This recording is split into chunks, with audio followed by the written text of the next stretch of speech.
Welcome to एक ऐसे technical classes.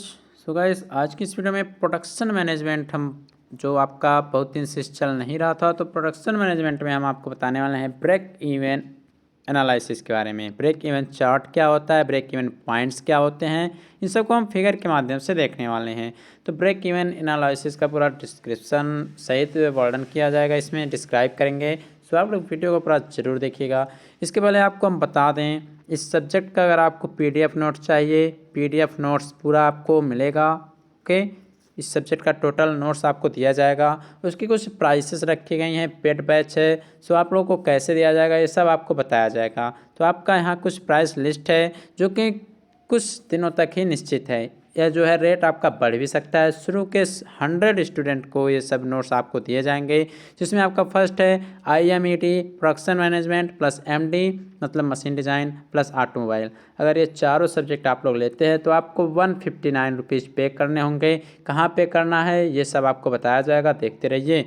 Automobile MD and PM लेना है तो 129 है। IMED और ओनली मशीन डिज़ाइन है तो 99 रुपीज़ हैं। और इसके साथ ही आपके अगर अलग अलग सब्जेक्ट की बात करें, इंडिविजुअल सब्जेक्ट की, जैसे PM तो 59, मशीन डिज़ाइन तो 59, ऑटोमोबाइल 59, और अगर IMED लेना चाहते हैं तो 49 रुपीज़ आपको पे करने पड़ेंगे।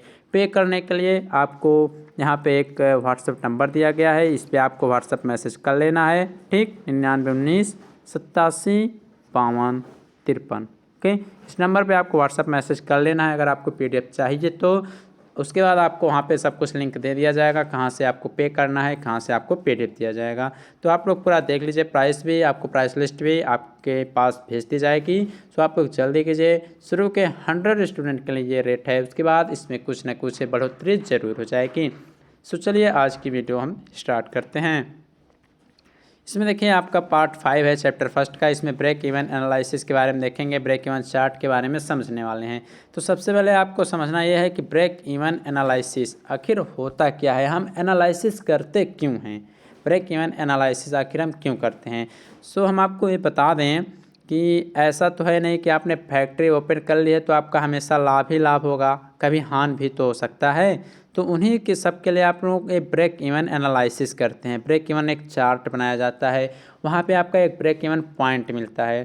तो ब्रेक इवन पॉइंट का मतलब ये होता है कि उस कंडीशन में कि जितना भी आपने प्रोडक्ट में लागत लगाया है, जो भी प्रोडक्ट आप लोग बना रहे हैं, मान लीजिए कोई भी प्रोडक्ट आप लोग बना रहे हैं, उसकी जितनी लागत लगी हुई है, तो बेचने के बाद आपको हानि भी ना हो, लाभ भी ना हो, मतलब जो लाभ हो वह एकदम जीरो के बराबर हो और हानि भी ना होने पाए, तो उसी को हम ब्रेक इवन पॉइंट बोलते हैं। ओके, तो ये सब आपको अभी हम डायग्राम के माध्यम से समझाने वाले हैं। तो ब्रेक इवन एनालिसिस इसीलिए करते हैं हम लोग, इससे आपका ये देखा जाता है आपके व्यापार में कहाँ लाभ हो रहा है, कहाँ हानि हो रहा है, या लाभ हो रहा है या नहीं हो रहा है, हानि हो रही है या नहीं हो रही है, इन सभी का एनालिसिस हम इस चार्ट के माध्यम से करते हैं।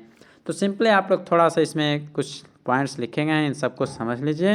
लिखा यह गया है कि ब्रेक इवन एनालिसिस प्रोसेस का वह स्तर निर्धारित करता है जहां प्रोसेस में ना तो लाभ अर्जित हो रहा हो ना ही हानि हो रहा हो, अर्थात जो टोटल लागत है आपका टोटल विक्रय के बराबर रहे तथा लाभ उसमें शून्य होता है। ठीक, जब लाभ नहीं होगा, हानि नहीं होगा, जितना आपने प्रोडक्ट बनाया है, 5 रुपये का प्रोडक्ट बनाया है, 5 रुपये में बेच दे रहे हैं, तो ना तो आपका इसमें लाभ हुआ है ना हानि हुआ है। लेकिन जहाँ तक होता है इस चार्ट के माध्यम से ही सब ज्ञात करते हैं। लेकिन ऐसा तो है नहीं, 5 का बनाया तो 7, 8 या 6 जितने में आप लोग बेच पाते हैं बेच लेते हैं। लेकिन एक चार्ट बनाया जाता है, ब्रेक इवन चार्ट होता है। ओके, वो सब अभी आपको हम बताएंगे, उसके माध्यम से आपका यही सब पता किया जाता है। ओके, तो आपका ये होता है ब्रेक इवन एनालिसिस के बारे में आपको थोड़ा सा हमने बता दिया। बहुत इसमें समझना नहीं आप लोगों को, बहुत ज़्यादा आपके सिलेबस में भी नहीं है, जितना सिलेबस है उतना आपको पूरा पढ़ाया जरूर जाएगा।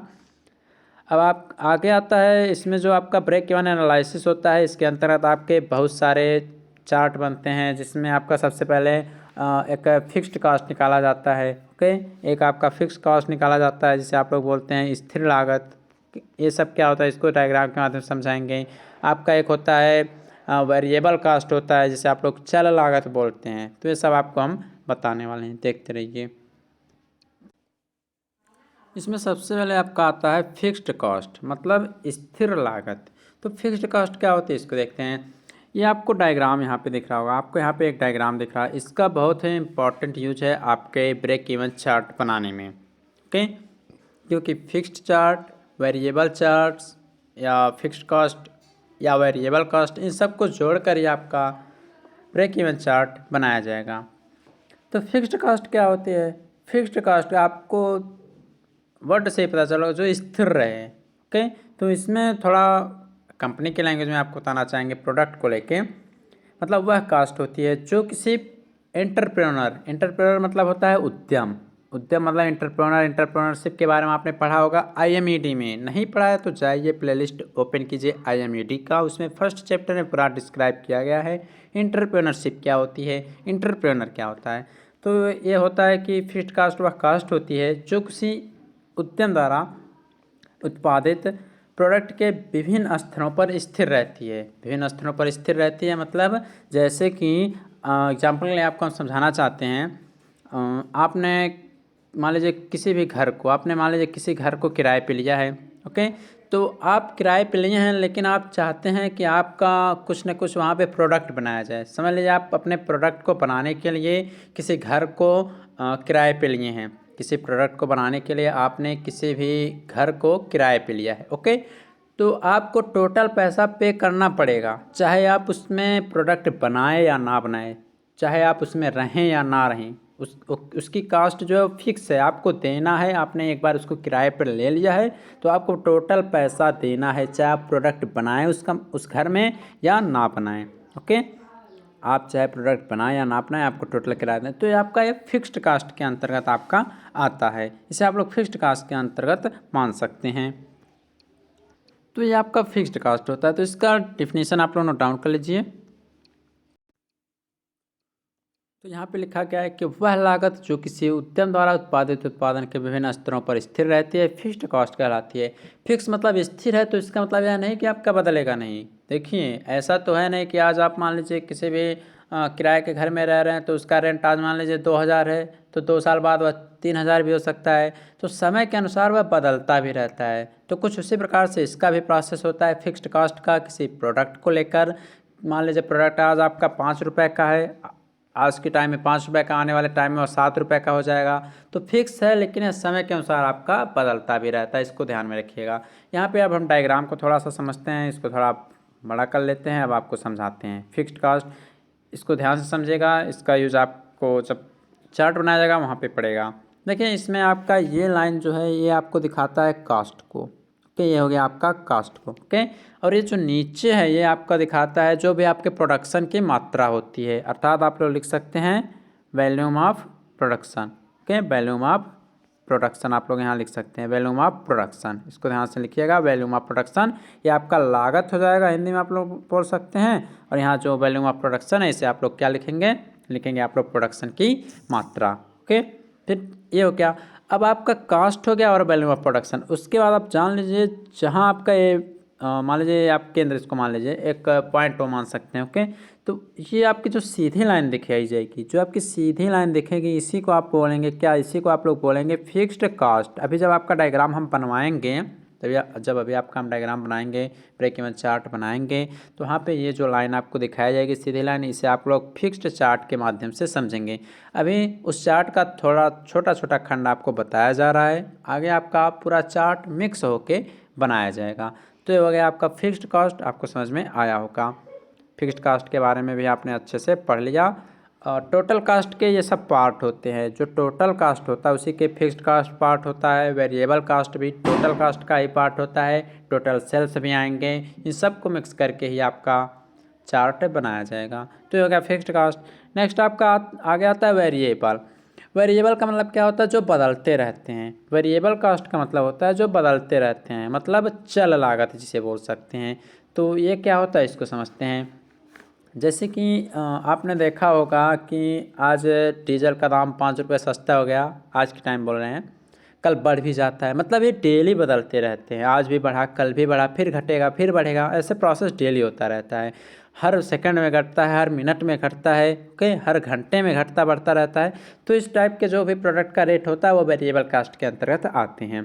तो इसके अंतर्गत आप लोग सीधे डेफिनेशन लिख सकते हैं, वह लागत जो उत्पादन की मात्रा में परिवर्तन के साथ साथ बदलती रहती है। जैसे कि हमने डीजल और पेट्रोल का एग्जांपल लेके आपको बता दिया, हर मिनट में हर सेकंड में उसकी कॉस्ट बदलती रहती है। तो यहाँ पे आपको प्रोडक्ट के रूप में मान के उसको लेना है। ओके, और आपको ये बता दें जैसे कि वेरिएबल कास्ट आपने देखा कि हर मिनट हर सेकंड में बढ़ रहा है, लेकिन जो आपका रेंट होता है, जो आपका घर का किराया होता है, जो फिक्स्ड कास्ट में आपको मैंने बताया था, जो आपको फिक्स्ड कास्ट में मैंने बताया था, उसमें क्या बताया था, उसमें बताया था कि निश्चित टाइम के बाद बदलते रहते हैं। ऐसा तो है नहीं कि आज आपके घर का किराया 1000 रुपये है तो कल आपका 5000 रहेगा, ऐसा नहीं होगा। 1 साल 2 साल तक वह रेट रहेगा, उसके बाद धीरे धीरे मान लीजिए आपका 1200 या 1500 बढ़ेगा, तो आपका फिक्स्ड कास्ट था। लेकिन वेरिएबल कास्ट हर मिनट में बदलता है, हर सेकंड में बदलता है, जैसे हमने आपको डीजल और पेट्रोल के रेट के बारे में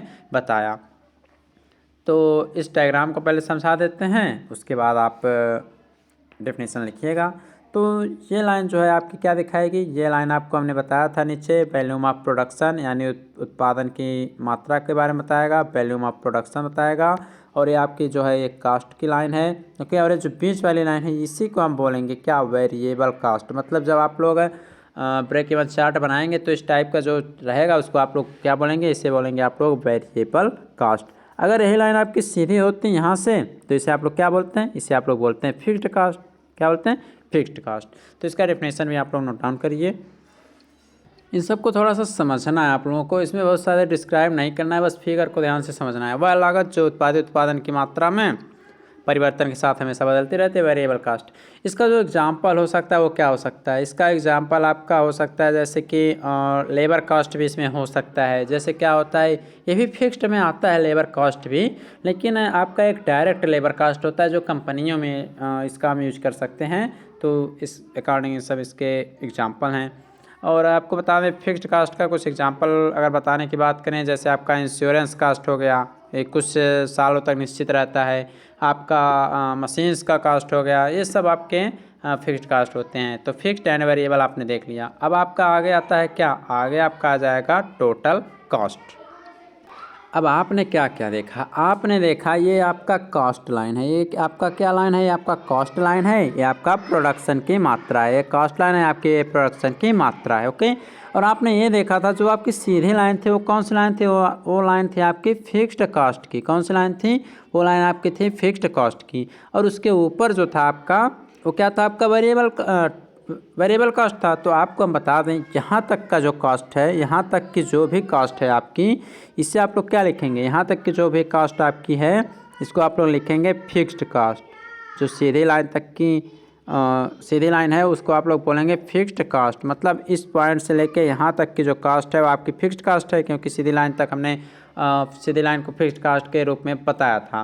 ओके, अब आपकी ये जो सीधी मतलब यहाँ से फिक्स्ड कॉस्ट के ऊपर जो लाइन गई ये आपकी कौन सी लाइन थी, आपकी वेरिएबल कॉस्ट थी। तो आपका यहाँ से लेकर फिक्स्ड कॉस्ट के ऊपर जो लाइन बनी इसे आप लोग बोलेंगे क्या, इससे बोलेंगे आप लोग वेरिएबल कॉस्ट। ओके, तो फिक्स्ड एंड वेरिएबल दोनों को जोड़ के जो आपकी कॉस्ट बन के आने वाली है वो बन के आने वाली है आपकी कौन सी कॉस्ट, टोटल कॉस्ट। मतलब अब ये लाइन जो हो गया या आपका हो गया कैसा लाइन, ये हो गया आपका टोटल कास्ट।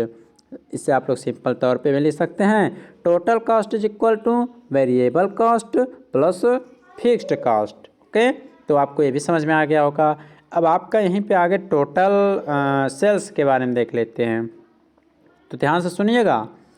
ये लाइन अभी आपका आगे भी मिलेगा, ये लाइन आपका देखिए फिक्स्ड कास्ट के ऊपर गया है तब जाके टोटल कास्ट हुआ है। अगर यही लाइन यहाँ से आती, मेन पॉइंट से आती, तो क्या बोला जाता, तो आप लोग कहेंगे तो वेरिएबल कास्ट होती। तो वेरिएबल कास्ट तो होती, लेकिन किस में, प्रोडक्शन की मात्रा में, के टोटल कास्ट की मात्रा में। अभी उसको हम सेल नहीं कर रहे हैं, तो सेलिंग कास्ट का भी या टोटल सेल्स जो होता है उसकी डायग्राम कुछ वेरिएबल कास्ट की तरह ही बनाया जाएगा, जो कि आपको आगे यहाँ पे दिख रहा है, सेलिंग कॉस्ट और टोटल सेल्स। तो इसको डायग्राम के माध्यम से ही समझाते हैं।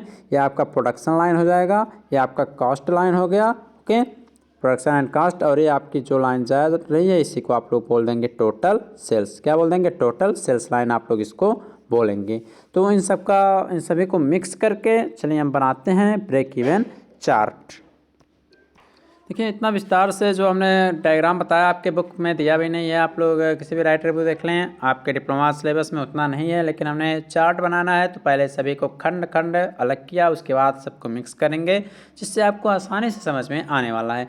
तो ब्रेक इवन चार्ट बनाने से पहले, इस चार्ट को बनाने से पहले कुछ इम्पॉर्टेंट इसमें क्या बोलते हैं आपका कुछ सिंबल्स दिए गए हैं जिनका नेमिंग करना बहुत ही ज़रूरी है। ओके, तो आप लोगों को हम आपको एक तरह से रटाने का काम करने जा रहे हैं। सबका यूज़ आपको हम आगे बताएंगे, लेकिन आप लोग पहले इनको रट लीजिए, दिमाग में बैठा लीजिए कि यफ क्या होता है, यक्स क्या होता है, तो सब बताएंगे, आप लोग देखते चलिए। बस आप लोग ध्यान से यहाँ पे देखिए।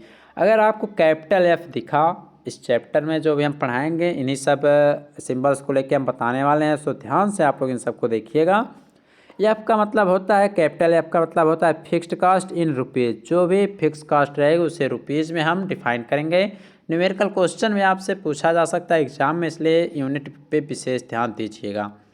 कैपिटल एक्स का मतलब होता है नंबर ऑफ यूनिट प्रोड्यूस्ड, मतलब कितने यूनिट प्रोडक्ट आपके बनाए गए।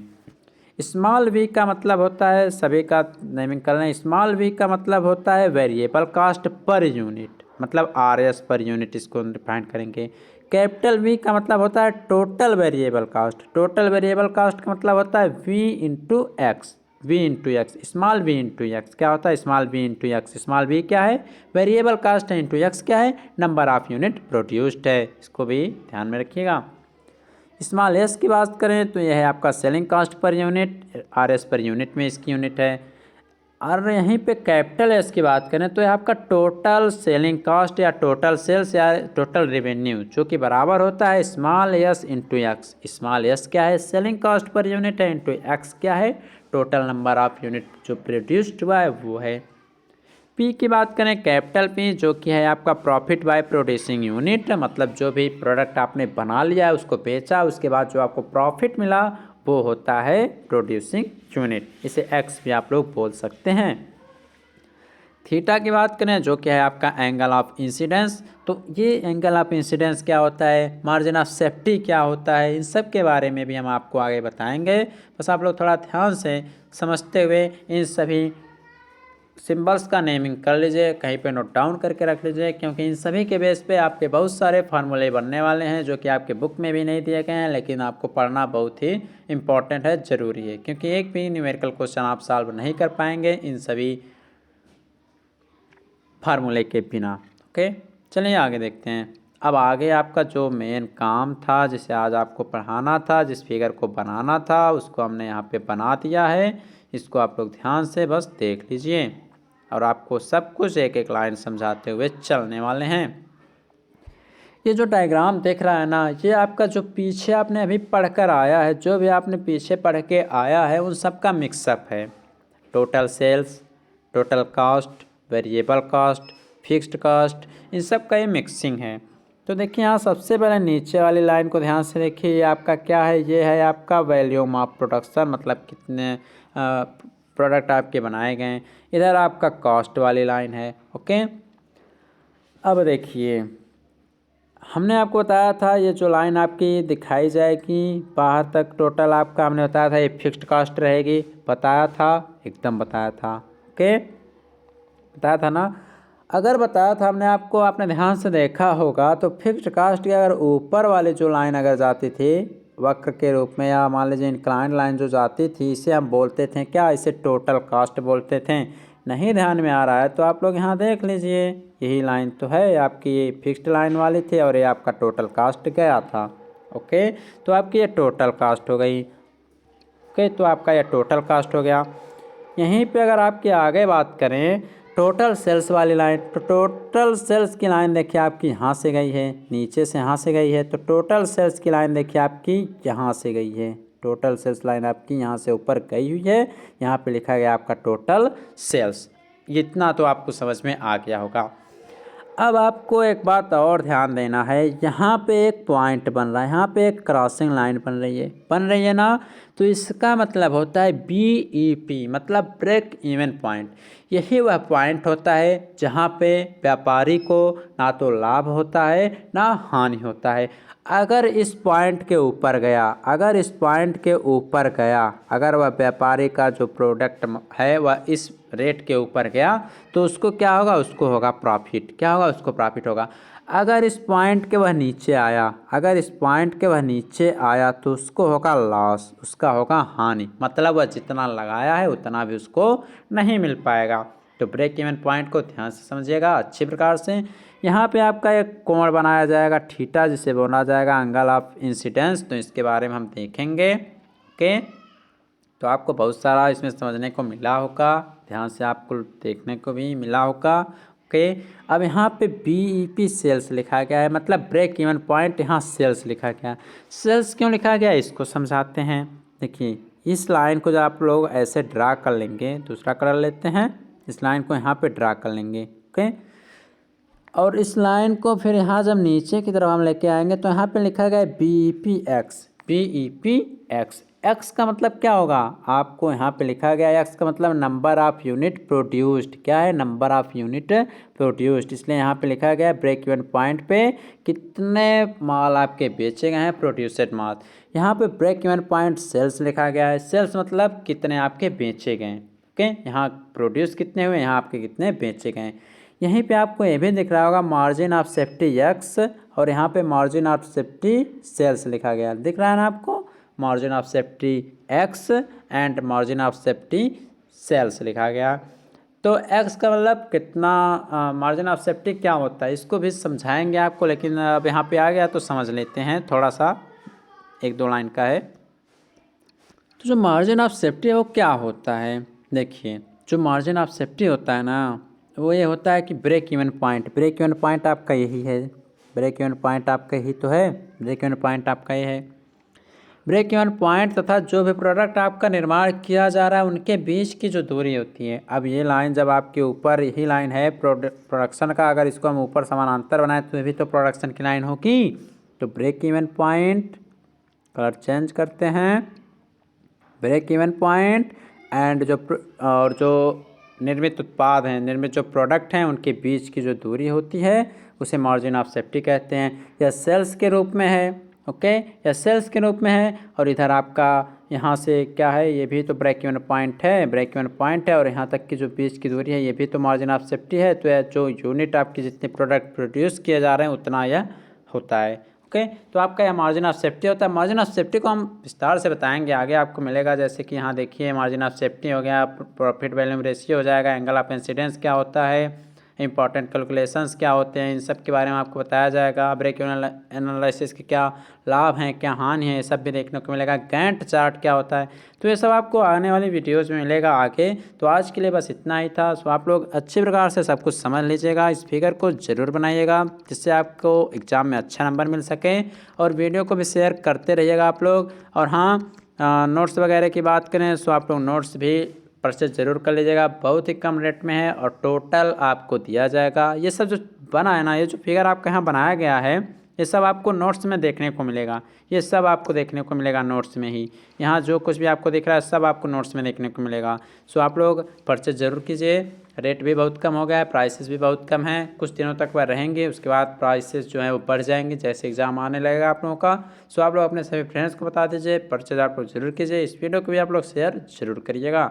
आने वाली वीडियोज़ में आपका चैप्टर जो है समाप्त हो जाएगा, न्यू चैप्टर आपका स्टार्ट कर भी दिया जाएगा। कुछ प्रॉब्लम थी बीच में, इस वजह से वीडियोज़ नहीं आ पा रही थी, लेकिन अब वीडियोज़ रेगुलर आपकी आएंगी। धन्यवाद।